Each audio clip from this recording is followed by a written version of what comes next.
illallah, la ilaha illallah, la ilaha illallah, la ilaha illallah, la ilaha illallah, la ilaha illallah, la ilaha illallah, la ilaha illallah, la ilaha illallah.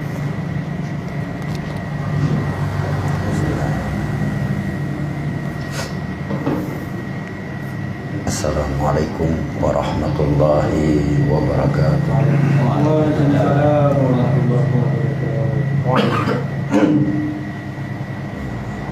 Al-Fatihah warahmatullahi. A'udzu billahi minasyaitonir rajim. Bismillahirrahmanirrahim. Alhamdulillahirabbil alamin arrahmanir rahim maliki yaumiddin. Iyyaka na'budu wa iyyaka nasta'in. Ihdinas siratal mustaqim. Siratal ladzina an'amta 'alaihim ghairil maghdubi 'alaihim waladdallin. Alhamdulillahi rabbil alamin. Allahumma salli ala sayyidina Muhammad wa ala ali sayyidina Muhammad. Yang sama-sama kita muliakan dan yang dimuliakan oleh Allah Subhanahu wa taala, ayahanda rohani kita Abuya beserta Umi, Inya dan seluruh keluarga besar Abu. Semoga Abu selalu diberi kesehatan oleh Allah Subhanahu wa taala, umur panjang dan dibantu perjuangan Abu. Amin amin ya rabbal alamin. Yang kami hormati, kami muliakan Wali Kepri, Wali Batam, juga Ketua PTPI Kepri, Ketua Hatut, Ketua Khadam, Ustaz M. Rizal, Tengku Samsul, orang tua kita Bapak Mas Marduki, dan juga seluruh jamaah yang telah berhadir pada malam yang berbahagia ini. Semoga kita selalu diberi istiqomah oleh Allah Subhanahu wa taala dalam mengikuti apa-apa kegiatan pengajian kita. Amin amin ya rabbal alamin. Pada malam yang berbahagia ini, judul makalah kita yaitu ilmu, akhlak dan iman, yang telah dibacakan oleh saudara kita tadi, Tengku Budami. Ajaran tauhid tasawuf untuk mendapatkan 3 komponen. Jadi ajaran tauhid tasawuf ini untuk mendapatkan 3 komponen. Tasawuf adalah suatu ilmu yang mendorong kita beramal atau berkhidmat kepada Allah Subhanahu wa taala. Jadi beramal dengan ilmu demikian itu bagi orang awam atau mubtadi, syariat namanya. Jadi beramal dengan ilmu itu bagi orang awam, termasuk kita. Nah, syariat namanya. Yang kedua, beramal dengan hal atau tajali. Demikian itu bagi orang mutawasif, orang khawas, tarikat namanya. Jadi beramal dengan hal itu hudur hati kepada Allah. Bukan berarti beramal dengan hal meninggalkan ilmu. Nah, jadi 3 komponen ini serentak berjalan dia. Yang ketiga, beramal dengan syuhud bagi si muntahi atau khawasul khawas, hakikat namanya. Nah, bagi kita orang MPTT beramal dengan ketiganya, yaitu zahir kita dengan yang pertama, zahir kita berarti dengan syariat. Nah, lalu batin kita dengan yang kedua, tarikat, hudur hati kita kepada Allah dalam kita melakukan amal. Nah, tentu amal yang menghendaki ilmu, amal yang dibarengi dengan ilmu. Karena kalau kita beramal tidak dengan ilmu, maka madu tertolak. Nah, Itu syariat. Zahir kita beramal dengan yang pertama, batin kita beramal dengan yang kedua tadi, dua komponen tadi, yaitu dengan hal tajalli keberadaan Allah di dalam batin kita, tarekat namanya. Lalu yang ketiga, batin-batin kita, batin-batin kita dengan yang ketiga, hakikat, ruh dan sin. Kita belum sampai ke situ. Bagi kita yang sudah bertarekat, maka melatih-latih, berbarengan beramal dengan ilmu dan juga hudur hati kepada Allah dengan hal. Dalam kitab Sairus Salikin dijelaskan kenapa kita harus bertarekat. Bila mana kita tidak ada cedera dalam kita bertarekat, maka Allah akan menaikkan nafsu kita dari amarah menjadi lawamah. Permulaan makam orang yang telah bertarekat, akhir makam ulama syariat. Ini dijelaskan di dalam kitab Sairus Salikin, karangan Syekh Samad Al-Falengbani. Jadi akhir dari makam nafsu orang yang telah bertarekat ini, dengan dia mengambil tarekat ini tidak cedera. Maknanya dia melakukan apa-apa yang telah diajarkan mursyidnya. Dia berkemauan dengan kemauan mursyidnya, bukan dengan kemauan dirinya. Kita masih semua, apalagi kami pribadi, dalam berjalan ini masih banyak kemauan diri, belum menjalani kemauan mursyid. Kenapa tidak? Di setiap ada acara Abuya, kita tidak terpanggil, hati kita tidak terpanggil, tidak dapat terlihat itu acara Abu. Jadi kita enggan, bermalas-malasan. Berarti kita melakukan kemauan diri. Baik ada di posko, ada pengajian. Kapan kita suruh datang, kita datang. Kita tidak ada niat malas, kita tidak datang. Jadi melakukan ilmu ini dengan menjalani ilmu tarekat ini dengan kemauan diri sampai kapanpun, sulit kita untuk mendapatkan faham limpahan tadi. Jadi taraf kita ini harus kita memaksakan diri. Begitu tidak enak dengan teman yang satu, enggan kita mau datang ke posko atau ke pengajian-pengajian, karena ada teman kita di situ. Maka itu kita terhijab dengan zahir perkara. Kita tidak terlihat bahwasanya ruhaniyah Abu ada di situ.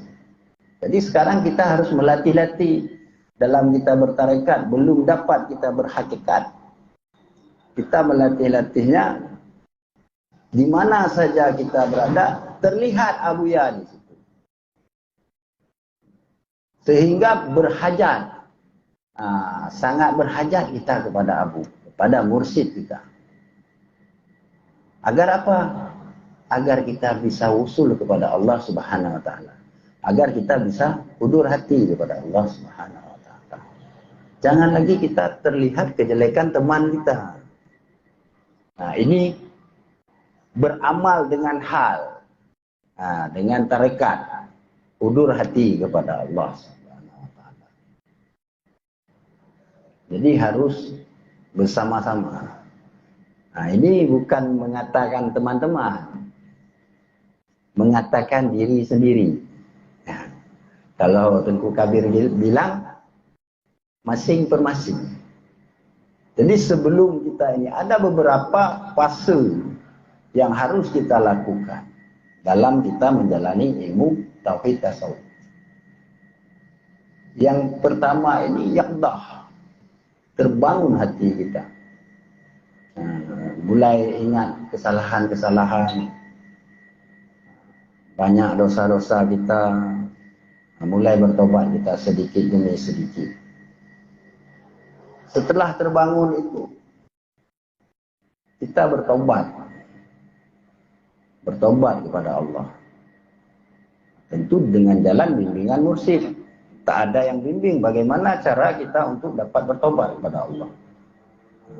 Karena dengan Allah saja kita sangat jauh. Lalu kita bermuhasabah.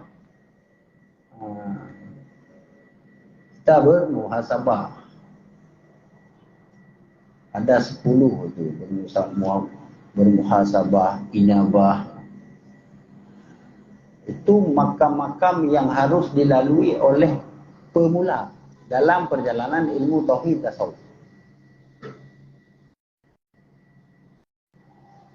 Ini tidak mudah kalau kita tidak mempunyai imah yang kuat. Terlihat zahir perkara, terlihat kesalahan teman. Berhenti berkhidmat ketika melihat teman kita yang sudah berkhidmat dan sudah ada dia.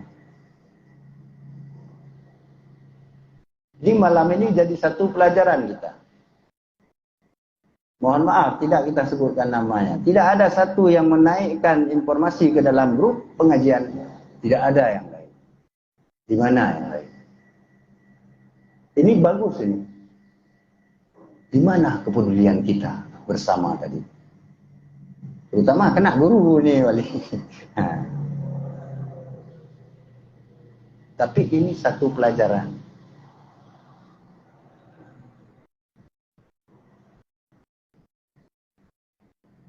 Sepanjang kita dalam perjalanan ini, langkah hal ini terjadi. Biasa kalau tidak ada yang ini, ada saling kontak satu sama lain, lalu menyiar, itu syiar. Itu syiar itu. Nah, bagus juga ada pertanyaan juga wali ya, dari ketua khadam pertanyaan. Kenapa ini? Tapi lebih bagus lagi, kenapa ini dikirim itunya wali ya, Pak, beritanya tadi agar ketua khadam syiar. Itu dia. Mohon maaf ketua khadam. Jadi malam ini kita melihat kenyataan apa yang terjadi pada malam Jumat ini. Baru kali ini kita tidak menginformasikan ke dalam grup bahwasanya di malam ini ada pengajian seperti biasanya. Begitu tidak ada orang yang biasanya yang menaikkan ke dalam grup itu, langsung tidak ada pemberitaan syiar bahwasanya malam ini ada pengajian. Ini kita bermuhasabah diri. Kurangnya rasa kita ketika seseorang teman kita yang sudah dia saja. Jadi sama-sama kita. Karena kena di akhirat itu kita berjamaah dipanggil bersama pemimpin kita di akhirat. Kita lanjut ya. Nah, ini pelajaran yang berarti untuk kita semua, agar sama-sama kita mempunyai himmah, kemauan, kepedulian tentang majelis kita ini. Jangan kita terlihat dengan hal-hal lain selain daripada Allah Subhanahu wa taala, mengharap ridha Allah Subhanahu wa taala. Jadi beramal dengan syuhud bagi si muntahi khawasul khawas, hakikat namanya. Dia menyaksikan keberadaan Allah di mana saja. Hilang lain-lainnya, alam ini termasuk diri dalam pandangannya. Itu makam orang khawasul khawas. makam Abuya kita. Dalam makalah ini, akhlak adalah untuk dapat kita berteman dengan Allah dan makhluk-makhluknya, agar kita dapat disayangi dan lepas dari gangguan makhluk, dan juga disayangi Allah Subhanahu wa Ta'ala. Gaul yang baik. Nah, ini petuah guru kita terpampang di dalam posko kita. Berakhlak yang baik. Abuya mengajarkan kita tahan disakiti, tidak menyakiti. Pas sudah ada pada kita. Yang kedua, tidak ada lawan, yang ada hanya kawan, persaudaraan. Pada diri kita ada hak orang lain, pada orang lain tidak ada hak kita. Memaafkan orang lain sebelum orang lain meminta maaf, walaupun baru saja dizalimi. Berkasih sayang sesama, mencintai Allah dan Rasul, berakhlak mulia. Ini petuah guru kita yang sering kita baca-baca, kita bermuhasabah. Sampai mana kita yang sudah kita jalani petuah guru kita. Adakah kita sudah tahan disakiti, tidak menyakiti? Adakah kita sudah saling berkasih sayang sesama? Adakah kita telah mencintai Allah dan Rasul serta berakhlak? Ya. Kalau kami belum ada, masih memohon, harap keberkahan dan limpahan daripada mursyid kita, agar kita semua dapat menjalani apa-apa yang diinginkan mursyid kita. Melihat kelebihan orang, melupakan kelebihan kita. Jadi selalu kita melihat kelebihan kita, kekurangan orang. Maka terjadilah sifat riya tumbuh di dalam batin kita. Mudah-mudahan dengan kita banyak-banyak berzikir, ratib seribe, Allah akan menghilangkan hijab-hijab kita dengan makhluk, dengan alam ini. Sehingga kita bisa beramal dengan hal atau tajali. Demikian itu adalah makam orang khawas, orang tarikat. Dan semoga Allah menaikkan dengan limpahan mursyid kita. Kita dapat beramal dengan suhud, menyaksikan keberadaan Allah di mana saja kita berada. Allah alam sawab. Sekian dan demikian. Assalamualaikum warahmatullahi wabarakatuh. Waalaikumsalam.